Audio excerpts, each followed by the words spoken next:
Good morning, everybody, and to our president, Brian Barnett. Thrilled to have him here in Columbus, and are sympathizing with him greatly after the episode in Madison over the weekend. And to Mayor Whaley, and to Mayor Cranley, and to Tom Cochran from the Conference of Mayors, our executive director and fearless leader. We're thrilled to have you all here today. When President Barnett became president of the Conference of Mayors in July, he said he wanted to visit different cities to see what's working in municipalities across the country. I'm a little biased, but I thought Columbus was a good place to start. We've secured millions of dollars in private investments that will result in thousands of jobs and payroll that we can help fund core city services and neighborhoods for years to come. We've completed a disparity study for the first time since 1993 to make sure the policies we implement in the coming decades are going to reach folks throughout our community. And we're taking a full-scale, comprehensive look at community police relations and everything from the hiring of a new police chief to training and procedures that our officers use. And like some of the other great American cities, Denver, Austin, we're faced with challenges in transportation and housing that residents can afford as we continue to grow and thrive here. But we're tackling the challenges head on with collaboration from all fronts, the public, private, so that we can realize dynamic and inclusive growth that makes sense for our city and our region. So we figured one of the best places to convene and have a conversation was here at the Smart Columbus Experience Center. And we talked a little bit with President Barnett and Tom about the Celebrate One Work, Smart Columbus, and how they're so closely connected to improving the quality of life in our neighborhoods. But I am pleased to introduce our president of the U.S. Conference of Mayors, Brian Barnett. Well, thank you, Mayor Ginther. It's a privilege to be here in Columbus. Perhaps as a Michigan guy, I should have traveled with the security detail, but I trust you well enough to come solo today. And what out by Sunday. a privilege, as I mentioned, to be here until sundown with you and your team. We are, as the United States Conference of Mayors, exceptionally excited about bringing the conference here to your town in 2022 for the first time in over 25 years. We'll have over 250, maybe 300 mayors absolutely here to experience Columbus and to see all the great things that you're doing. Let me start by telling you why we are here today. As Mayor Ginther said, we did want to go to some communities and some cities across this country that are doing it right. And as mayors, we often try and steal each other's ideas and try to implement them back home. And we are here because not only is your city doing it right, but your mayor is a great advocate for your community and is letting all of us know the tremendous things that are happening here in Columbus. And every time he gets a chance, he's bragging about a program or an initiative or the football team or something, and certainly it didn't take too long for us to recognize that we needed to be here. Thank you to the residents and people of Columbus for sharing your mayor with us. We are a better organization because of his involvement. Well, my name is Brian Barnett. I'm the mayor of Rochester Hills, Michigan, about 30 minutes north of the city of Detroit, and the president of the United States Conference of Mayors. And I'm pleased to be here because, as our CEO, Tom Cochran, says, mayors are hot and cities are where the action is, and that's why we're here today. Really, cities are the incubators of innovation, and what we've learned even from our time here is that this is the engine that's driving the economy here in central Ohio. And it's really the laboratory for good policy, and that's what we heard a little bit more about in our meeting this morning. As mayors, Mayor Cranley and Mayor Whaley, we love hanging out with other mayors. We enjoy and covet the time we get to spend with each other because, as I said earlier, oftentimes it's an effort to steal ideas and find ways that we can implement them back in our own communities. It's why we picked Columbus. It's why we spent time earlier today talking about some of the things that you're doing with innovation, what you're doing here at the Experience Center, and spent some time with the Chief Innovation Officer, Mike Stevens. And then perhaps really poignantly, we listened today about the work that this town is doing to reduce infant mortality. The U.S. Conference of Mayors is focused on 3 I's: innovation, infrastructure, and inclusion. And as we heard the stories and the great work of this effort and the collaborative work of so many folks, both in the nonprofit and faith communities and certainly city involvement, it was astounding to see the effort that's being undertaken and the work focused on inclusion for this community. We stand with you in support of those efforts and look forward to your 2020 goals to celebrate with you as you work hard to achieve those. You know, Columbus is just one example of some of the transformational work that's taking place in America's cities, and it shouldn't be a surprise that mayors are at the forefront of those discussions. The mayors behind me, in particular, Mayors Whaley and Cranley, have been incredibly active on the gun safety issue. Following the El Paso and Dayton shootings, I spoke with Mayor Margo, a good friend, and of course came down to visit another fantastic friend and leader, Mayor Whaley. You should know that the U.S. Conference of Mayors has been leading the way to push the White House and Congress to pass universal background check legislation. Just a few months ago, we authored a letter signed by 278 bipartisan mayors across the country urging Senate leadership, Senate Leader McConnell and Leader Schumer, to take up and pass, and hopefully for the President to sign common sense background check legislation. 2 weeks ago, I led a bipartisan delegation of mayors to Washington to follow up on this letter and demand action. We met with top domestic policy officials at the White House and then spent a day on the Hill meeting with key Republican leaders, including Senate Majority Leader Mitch McConnell.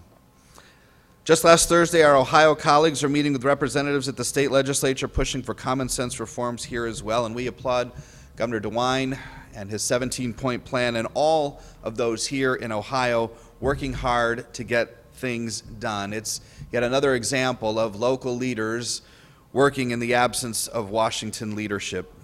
As mayors, we know that we can't afford to be partisan.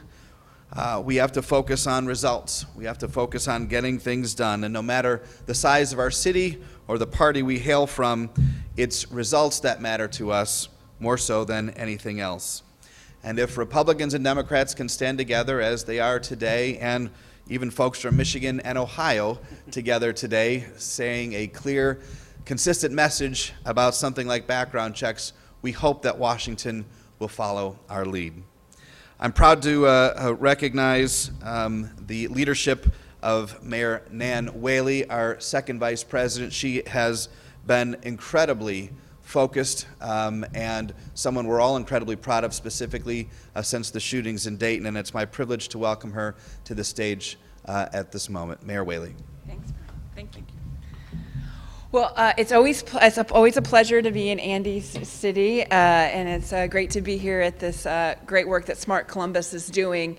As Ohio mayors, we've been paying very close attention and get regular updates about the great work that Columbus is doing, particularly around smart transportation options, and always learning from each other. And I think that in addition to really advocating, like we were here last Thursday with a bipartisan group of mayors calling for common sense gun legislation and support for the DeWine plan in the Ohio legislature, we also do a lot of work on connecting with each other and seeing what ideas can be borrowed from our communities. And I want to thank Mayor Barnett for putting together this effort to visit cities from across the country in ways that we can continue to grow those opportunities.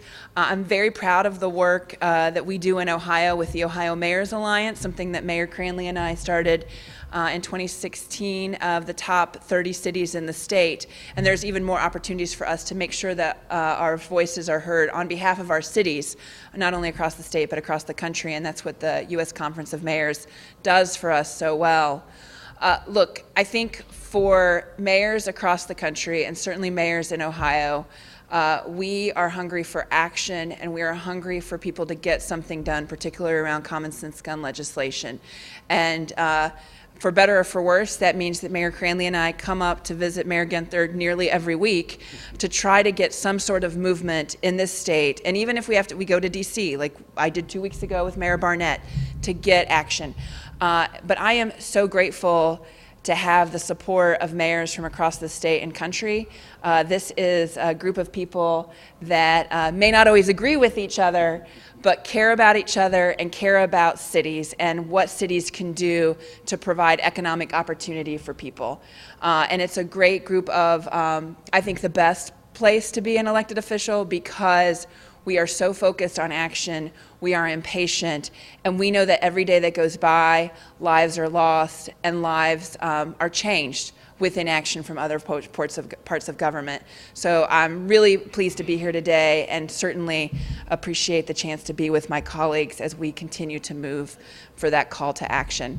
With that, I want to introduce the Mayor of Cincinnati. You know, it is a bigger city south of Dayton, if you want to get a sense of where it is. But Mayor Cranley, I've said this to people both privately and publicly. On the day of the massacre in Dayton on August 4th, the first call I made was to a couple of staff person, but the first outside call I made was to John, because he had been through the Fountain Square shooting a year before, because he knows particularly the southwestern Ohio region, and because he gives really, really good advice. And I think that's what this work of mayors together is. We are all in this together, and it's my pleasure to welcome John Cranley to his third favorite city behind Cincinnati and Dayton, Columbus. Thanks, Nan. You know, a friend in need is a friend indeed, and you were there for us in our Fountain Square massacre, and the whole country is with you, and we certainly have now seen a glimpse of the ability to translate in a way that breaks through a lot of the sound bites, the kind of relatability that Mayor Whaley has provided to the people of Dayton and to this country on this issue. Thanks to my good friend Andy Ginther for hosting us today in this futuristic facility. It is a great honor to have President Barnett, the Mayor of Mayors, with us today, and Mr. Cochran for his many years of leadership on behalf of mayors. I'll be brief. Last week we had a bipartisan group of Republican mayors, Democratic mayors, and most importantly, our police chiefs here in Columbus to advocate for the Republican governor's, Mike DeWine's, legislative package and to get something done, to do something. And there's a lot of question. A lot of times these extreme gun extremists say something about that somehow they're going to make the world safer. I believe cops know how to make us safer, and we're on the side of cops. Governor DeWine's on the side of the cops. The mayors are on the side of the cops. The cops are on the side of common sense background checks, red flag laws, etc. And mayors can provide that leadership with the police chiefs we work with every day. The second thing I just mentioned, and then I'll stop talking, is that because so many cities in the Midwest and across the country are living in states like we have in Ohio, where the right-wing gun folks have preempted local laws and local common sense initiatives, the one thing we still have the power to do is to use our purchasing power for the guns that we buy for our police officers. The vast majority, the most urban gun violence that we have become unfairly immune to and unjustifiably immune to occur with stolen or lost guns. Smart gun technology would mean that just like you lose your phone, it locks up, the next person who comes and takes it can't use it. They don't know your passcode.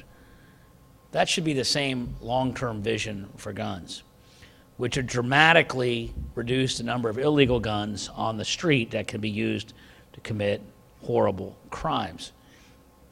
But it also will have two other really important effects.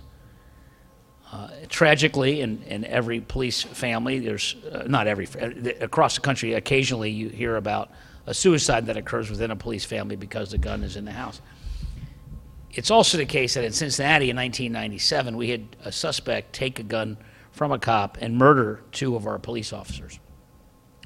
And so smart gun technology would do three things, all of which would make our communities safer. reduce the incidence of suicide within cop families. And to the extent the smart gun becomes a consumer product that the private sector can also purchase, it can also reduce suicides in the homes of responsible gun owners who don't want their kids getting into their guns.